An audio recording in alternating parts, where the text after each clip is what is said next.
Fragments of the Holy Koran dating back more than 1,300 years have been discovered at the University of Birmingham, UK.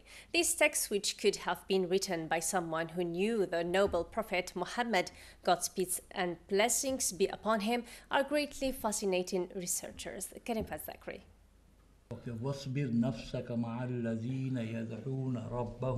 Interested in an old manuscript which was covered by dust on a shelf at the University of Birmingham, UK, the PhD student did not know he was going to do a surprising discovery. The book, present at the scene for almost a century, actually contains fragments of the Holy Quran, and not just any. According to radiocarbon, it dates back 1,370 years ago. These texts, written on a sheep and goat skins, are among the earliest written forms of the Islamic holy book in existence.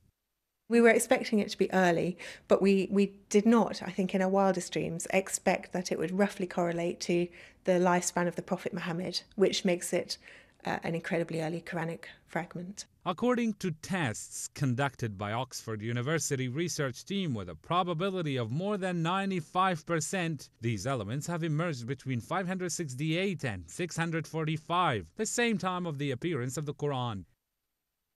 The parts of the Quran that are contained in those fragments are very similar indeed to the Quran as we have it today. And so this tends to support the view that the Quran that we now have is more or less very close indeed to the Quran as it was brought together in the early years of Islam. Researchers said the manuscript consisted of 2 parchment leaves and contained parts of surahs, chapters 18 to 20, and was written with ink in an early form of Arabic script known as Hijazi. The manuscript was part of the university's collection of 3,000 Middle Eastern documents, which was acquired in the 1920s by Alfonso Mingana, a Chaldean priest born near Mosul in Iraq. His trips to acquire the manuscripts were funded by philanthropist Edward Cadbury, whose family made their fortune in chocolate to raise the status of Birmingham as an intellectual center for religious studies.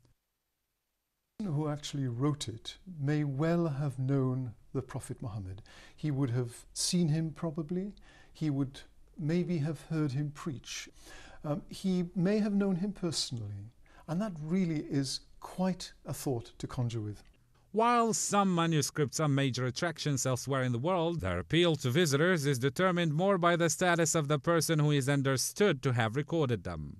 The University of Birmingham said it would put the manuscript on public display in October, and Muhammad Afzal, chairman of Birmingham Central Mosque, said he expected it to attract people from all over Britain. When I saw these pages, I was very much moved, and there were tears of joy and emotions in my eyes.